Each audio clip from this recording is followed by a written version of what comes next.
Steam is a video game digital distribution service that has a lot of games.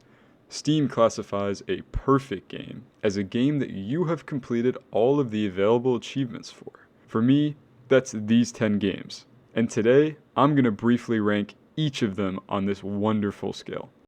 Please note that these are just my subjective opinions, and in case you may have not played any of these games yet, I will be trying to keep all of these clips as non-spoilerly as possible. Alright, the first game on this list is God of War 2018. Steam's description is as follows. His vengeance against the gods of Olympus, years behind him, Kratos now lives as a man in the realm of Norse gods and monsters. It is in this harsh, unforgiving world that he must fight to survive, and teach his son to do the same. God of War has stunning visuals, unique gameplay mechanics, and a leveling system that makes you want to explore all the realms the game has to offer. Overall, from the world encounters to bosses, I was engaged throughout the entirety of the story and side quests. God of War gets an A on this list. Next up, Cyberpunk 2077. Steam describes this as an open-world action-adventure RPG set in the dark future of Night City, a dangerous megalopolis obsessed with power, glamour, and ceaseless body modification. While Cyberpunk might have not had the best launch, the developers at CD Projekt Red have been consistently working hard for years post-launch to deliver a truly fantastic world and story. The open world aspect, blended into a very dark and technologically based future, combined with an entertaining story that alters its endings based on your choices, makes this an excellent game. Cyberpunk 2077 also gets an A on this list.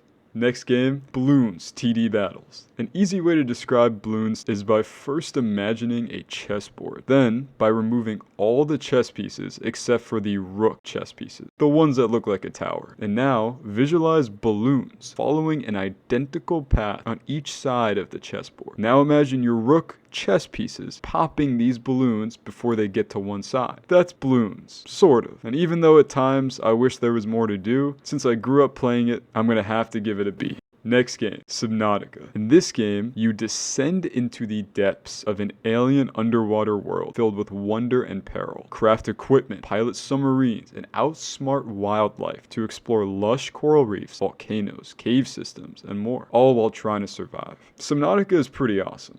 I enjoyed the exploration, crafting, story, and most of all, the unique flora and fauna on this alien planet. The map design combined with the creatures definitely made me develop a fear of deep water, also known as thalassophobia. At times, it might feel like a grind for certain crafting objectives, but overall, it's really fun. Subnautica gets a B from me. Next up, Learn to Fly 3. In this game, you build your spaceship from scratch, earn funds and invest them into building a bigger, better spaceship as you try and fly your way up to space. Having played and thoroughly enjoyed Learn to Fly 2, I wanted to give Learn to Fly 3 a chance. Though I still prefer Learn to Fly 2, mostly because of nostalgia, Learn to Fly 3 still has quite a lot to offer, including new customizations, new modes, and numerous secrets that were fun to uncover. Learn to Fly 3 gets a C from me. Next up, Star Wars Jedi Fallen Order. Fallen Order follows the story of an abandoned Padawan that must complete his training, develop new powerful Force abilities, and master the art of the lightsaber, all while staying one step ahead of the Empire. Now, compared to other Star Wars titles that came before Jedi Fallen Order, I think Fallen Order knocks it out of the park with certain combat mechanics and abilities. Unfortunately, there are a few complaints I do have. One of those complaints that impacted my gameplay, which tends to favor exploration, was that Fallen Order has 107 chests. Unfortunately, only 8 of these chests provided me with any statistical improvement for my character, the rest being cosmetic only. Thus, anytime I wanted to explore away from the main path, I felt as though I was being punished through the various Indiana Jones style puzzles to then most of the time receive only a cosmetic. I thought the story was solid. However, even throughout the main story, I encountered complex puzzles that seemed very out of place for the environments being presented, which did take me out of the game at times. Star Wars Jedi Fallen Order will get a C from me.